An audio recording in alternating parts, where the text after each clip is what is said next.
Bonjour, aujourd'hui on va parler d'un sujet d'histologie, donc c'est le ganglion lymphatique et on va ajouter certaines applications cliniques. Donc on va parler de syndrome de Digeorge, de la maladie de Bruton et le SCID. Donc on va commencer par notre histologie de ganglion lymphatique. Donc le ganglion lymphatique présente deux parties, une partie qui est convexe et une partie qui est concave. Dans la partie qui est convexe, on va voir l'abouchement des voies lymphatiques afférentes qui vont ramener la lymphe. La lymphe, elle va pénétrer par ici. Et puis, au niveau de la partie concave, on va voir la voie lymphatique efférente, là où elle va sortir la lymphe, et on va voir l'artère ganglionnaire et la veine ganglionnaire. Donc, pour la voie lymphatique afférente, c'est elle qui va ramener la lymphe. Dès que la lymphe elle va pénétrer ici, elle va trouver ici un sinus. Ce sinus, on l'appelle le sinus sous-capsulaire parce que c'est un sinus qui est localisé en dessous de la capsule. Donc la lymphe elle va pénétrer ici comme ça, puis elle va aller dans les deux directions au niveau des sinus sous-capsulaires, puis elle va passer vers cette zone-là. Cette zone-là, elle est appelée le sinus cortical ou le sinus trabéculaire parce qu'il est, il est proche des travées. C'est pour cela appelé un sinus trabéculaire. Puis la lymphe, elle va pénétrer comme ça jusqu'à qu'elle arrive au sinus médulaire. Donc elle va venir des deux côtés et elle va arriver au niveau des sinus médulaires. Au niveau des sinus médulaires, elle va sortir par la voie lymphatique efférente. Et il faut mentionner qu'au niveau des voies lymphatiques, toujours, on a des valvules comme celle-ci qui permet la pénétration unidirectionnelle de la lymphe. Donc la lymphe ne va pas aller à la direction opposée. Toujours, elle pénètre par cette voie et toujours, elle sort en suivant cette direction. Très bien. Donc ça, quand on parle des voies lymphatiques. Alors, ce qu'il faut encore savoir, que le ganglion lymphatique, il est divisé en deux parties. Une partie qui est corticale et une partie qui est médulaire. La partie corticale, donc, elle comporte une partie externe qui comporte quoi? Comporte ce qu'on appelle les follicules lymphoïdes. Ces follicules lymphoïdes, ce sont faits par les cellules B. Donc, ce sont les lymphocytes B qui vont venir ici pour former le follicule lymphoïde. Alors que la partie paracorticale, donc cette zone-là, c'est la zone paracorticale, elle comporte donc une zone T. Elle est riche en lymphocytes T. Donc c'est pour cela que j'ai mis ce T ici, pour dire que la zone paracorticale contient des lymphocytes T. Très bien. Donc on revient à notre follicule lymphoïde. Donc les follicules lymphoïdes, on a deux types. On a des follicules lymphoïdes qui sont primaires et on a des follicules lymphoïdes qui sont secondaires ou qui sont activés ou ils sont appelés à centre germinatif. Donc, c'est quoi la différence entre les deux? Il faut savoir que le follicule lymphoïde primaire, c'est un follicule qui n'est pas activé, qui n'a pas été, les lymphocytes B n'ont pas été en contact avec les antigènes, donc ne sont pas actifs. Alors, quand on va les activer par des antigènes, ils vont se transformer en follicules lymphoïdes secondaires, un centre germinatif clair. Et pourquoi ce centre est devenu clair? Parce que, donc d'abord on va présenter l'antigène au lymphocyte B? Il faut savoir que tout autour de follicules lymphoïdes, on a autre type de cellules. On peut avoir des macrophages. On peut avoir des cellules dendritiques. On peut avoir des cellules folliculaires dendritiques. Qu'est-ce qu'ils font ces cellules? Donc les macrophages et les cellules dendritiques, ils vont phagocyter l'antigène. Par exemple, quand on a un micro-organisme, il va être phagocyté, par exemple celui-là, il va être phagocyté, puis en formation, la fusion entre phagosome et lysosome pour former le phagolysosome, puis on va exprimer l'antigène pour faire la présentation de l'antigène au lymphocyte B. Et dès qu'on va les présenter au lymphocyte B, on va activer ces lymphocytes B. Donc ça c'est pour les macrophages. Et la même chose pour les cellules dendritiques. Ils peuvent faire une présentation d'antigène vers les lymphocytes B, alors que pour les cellules dendritiques folliculaires, ils vont activer les lymphocytes B, mais ce n'est pas par cette phagocytose et la présentation d'antigènes, c'est que les cellules folliculaires dendritiques, donc ils vont, quand on a par exemple des anticorps qui sont en contact avec des antigènes, donc c'est ce qu'on appelle le complexe humain. Le complexe humain, soit qui va être phagocyté par les macrophages, on va l'éliminer, soit que les cellules folliculaires dendritiques, elle a un récepteur qui permet la fixation de ces anticorps fixés sur les antigènes. Et elle va faire ce qu'on appelle le holding. Donc elle va exprimer ce antigène pour une longue durée pour les lymphocytes B, pour qu'on va assurer, on va aider la mémorisation de ce antigène. On revient à notre question. J'ai expliqué d'abord comment on active un follicule primaire pour qu'il devienne secondaire. Dès qu'il devient secondaire à centre germinatif clair, pourquoi le centre il est clair? Parce qu'au centre, c'est les lymphocytes qui sont en train de se proliférer et de se transformer en plasmocytes. Donc leur génome, qu'est-ce qu'il va subir? Donc voilà par exemple la cellule. Donc le noyau il devient clair. Il ne prend pas le colorant. Pourquoi? Parce qu'on a fait ce qu'on appelle l'ouverture de génome. On va ouvrir le génome pour faciliter la duplication. Donc, pour qu'on fait la prolifération des cellules, il faut qu'on ouvre d'abord le génome et on va faire des divisions cellulaires. C'est pour cela, quand le génome il est ouvert, donc le colorant il va pas se fixer ici beaucoup et on va voir un noyau qui est un aspect un peu pâle. Et c'est pour cela qu'on dit un centre germinatif qui est clair. Très bien.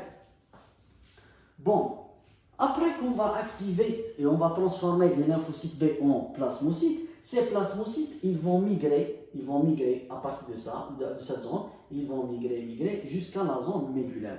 La zone médulaire, c'est la zone de localisation des plasmocytes. Les plasmocytes, ce sont des cellules qui sont un aspect ovalaire avec un noyau qui ressemble à un rayon de roue.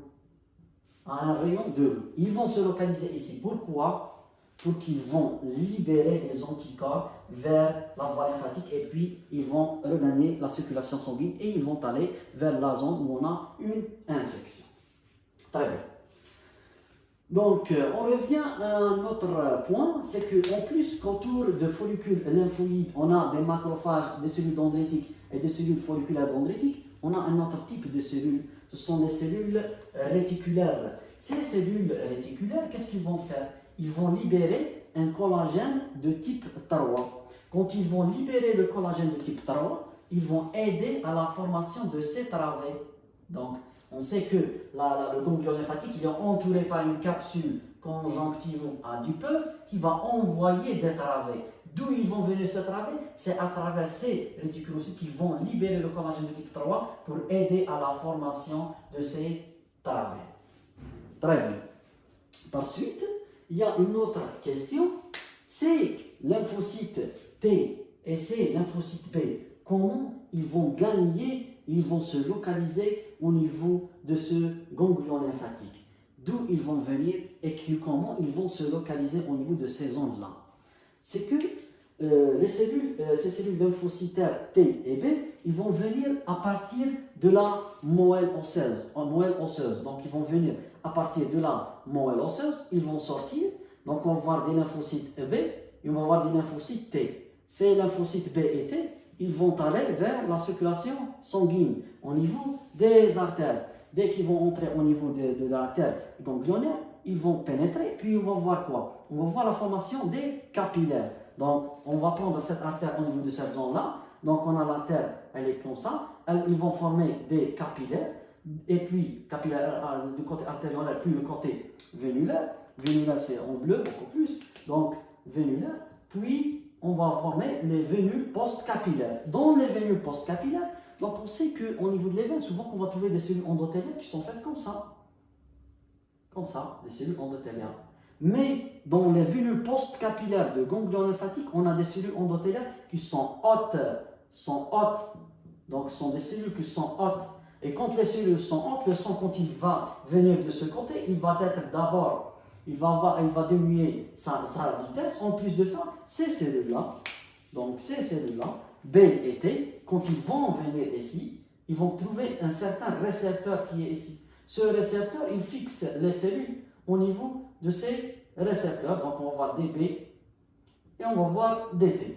Donc, dès qu'on va les fixer, on va forcer la pénétration de ces cellules. Dès qu'on va forcer la pénétration, les B ils vont gagner le follicule lymphoïde et les T ils vont gagner la zone paracorticale. Très bien. Maintenant, on va parler de certaines applications cliniques donc de ganglions lymphatiques. Donc, de quoi on va parler? On va parler d'abord de syndrome de Digeorge. C'est quoi le syndrome de Digeorge? Donc, le syndrome de Digeorge, c'est qu'on a un problème d'abord qui est congénital, de sorte qu'on a un défaut de développement des arcs bronchiaux. Donc, le troisième et le quatrième arc, ces arcs-là sont responsables de donner le thymus, la parathyroïde.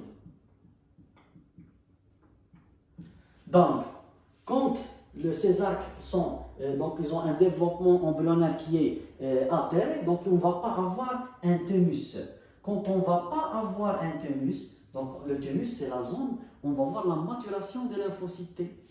Donc, quand ces lymphocytes sont absentes, donc ils ne vont pas se localiser au niveau de ganglion.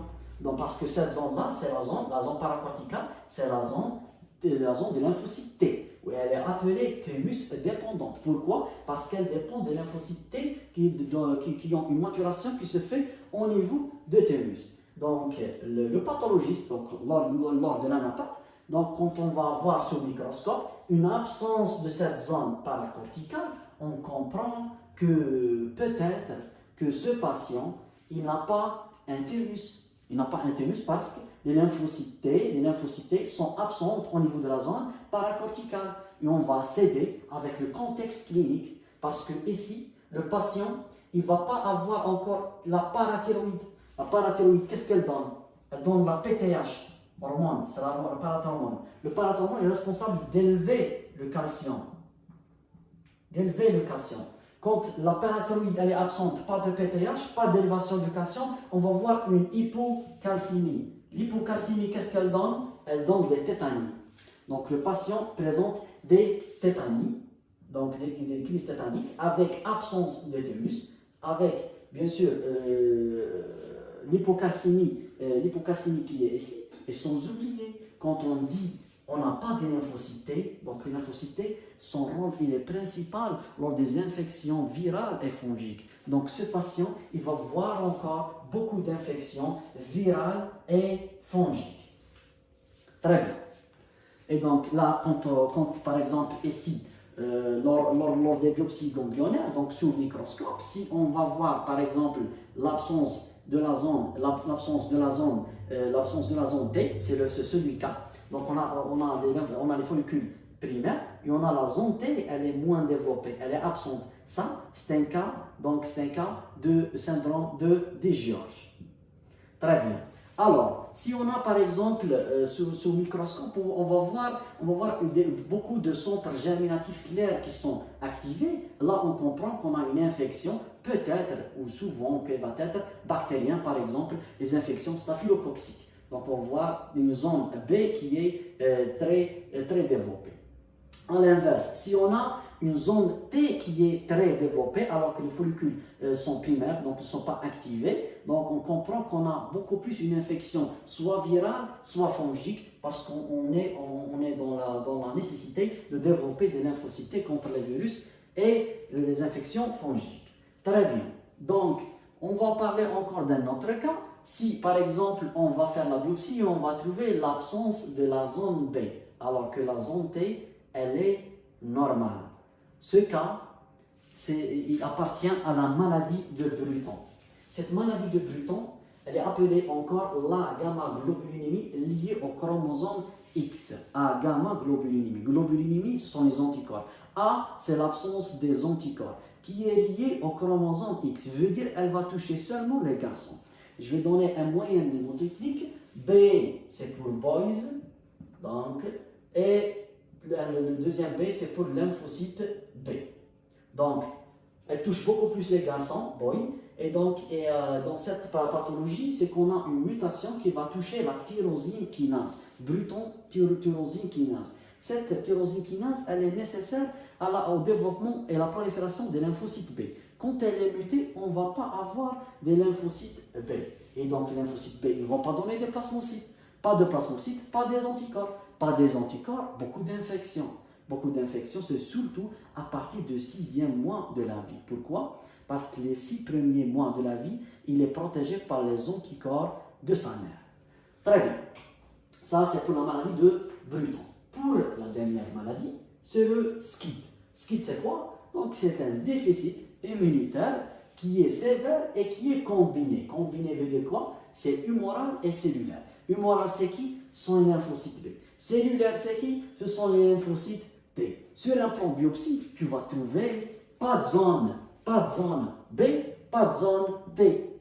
Donc, on comprend que ce patient, il a un déficit immunitaire sévère et qui est combiné. Donc, lymphocyte B et lymphocyte T sont absentes. C'est quoi l'étiologie de ce ski? Donc, on a 3 étiologies, mais la principale étiologie, donc, c'est un déficit au niveau de l'adénosine déaminase. C'est quoi ça? C'est une enzyme qui est responsable de faire la déaminisation de l'adénosine et de déoxyadénosine. Ces deux-là sont des produits toxiques pour les lymphocytes. Si on ne va pas faire la déaminisation, il devient toxique pour les lymphocytes T et B, et c'est pour cela que le déficit il est combiné. Très bien. Ça, c'est l'étiologie la plus fréquente. Donc, autre étiologie, donc c'est un déficit au niveau de récepteurs de cytokine. Pourquoi un déficit au niveau des récepteurs de cytokine? Il va donner toute cette histoire. Parce que on sait que les T-helpers, ce sont eux qui vont libérer des cytokines. Et ces cytokines, ils vont aider à la transformation des lymphocytes B en plasmocytes. Ils vont aider encore dans le développement des lymphocytes T. Quand on a un déficit au niveau des récepteurs des cytokines, donc on ne va pas aider à la prolifération et au développement de ces deux types de cellules. C'est pour cela que c'est une des étiologies. La dernière étiologie, c'est un déficit au niveau de CMH2, et ça c'est évident. Parce que le T-helper, donc comment déjà il va reconnaître l'antigène? C'est à travers le CD4. À travers le CD4. Donc ce CD4, il va reconnaître le CMH2 du côté par exemple des macrophages. Donc le CMH2, il va reconnaître le CD4 et on va présenter l'antigène qui va reconnaître le TCR. Quand on n'a pas ce CMH2, donc on ne peut pas, quand on n'a pas ce CMH2 qui est ici, donc on ne peut pas activer et présenter les antigènes au T-helper et on ne peut pas faire la cascade suivante et on ne va pas développer des lymphocytes T et des lymphocytes B. Très bien. Donc c'est ça, donc le ganglion lymphatique d'une façon générale. Donc on a parlé de l'histologie de ganglion lymphatique et on a parlé des applications cliniques les plus fréquentes et les plus associées au ganglion donc lymphatique. On vous remercie énormément.